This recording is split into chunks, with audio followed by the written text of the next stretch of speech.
بسم اللہ الرحمن الرحیم۔ ایک نوجوان اپنی زندگی کے معاملات سے کافی پریشان تھا۔ ایک روز ایک درویش سے ملاقات ہو گئی تو اپنا حال سنایا۔ کہنے لگا کہ بہت پریشان ہوں، یہ دکھ اور پریشانیاں اب میری برداشت سے باہر ہیں۔ لگتا ہے شاید میری موت ہی مجھے ان غموں سے نجات دلا سکتی ہے۔ درویش نے اس کی بات سنی اور کہا کہ جاؤ اور نمک لے کر آؤ۔ نوجوان حیران تو ہوا کہ میری بات کا نمک سے کیا تعلق، لیکن پھر بھی وہ نمک لے آیا۔ درویش نے کہا کہ پانی کے گلاس میں ایک مٹھی نمک ڈالو اور اسے پی لو۔ نوجوان نے ایسا ہی کیا تو درویش نے پوچھا، اس کا ذائقہ کیسا لگا؟ نوجوان تھوکتے ہوئے بولا، بہت ہی خراب، ایک دم کھارا۔ درویش مسکراتے ہوئے بولا، اب ایک مٹھی نمک لے کر میرے ساتھ اس سامنے والی جھیل تک چلو۔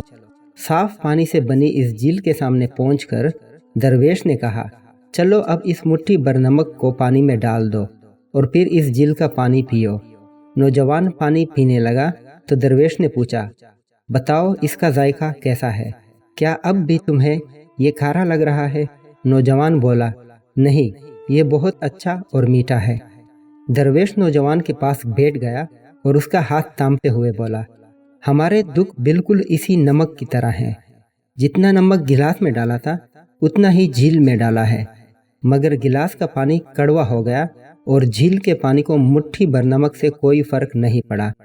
اسی طرح انسان بھی اپنے اپنے ظرف کے مطابق تکلیفوں کا ذائقہ محسوس کرتے ہیں۔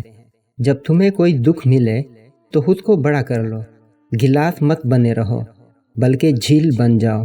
اللہ تعالیٰ کسی پر اس کی ہمت سے زیادہ بوجھ نہیں ڈالتے، اس لیے ہمیں ہمیشہ یقین رکھنا چاہیے کہ جتنے بھی دکھ آئیں ہماری برداشت سے بڑھ کر نہیں ہوں گے۔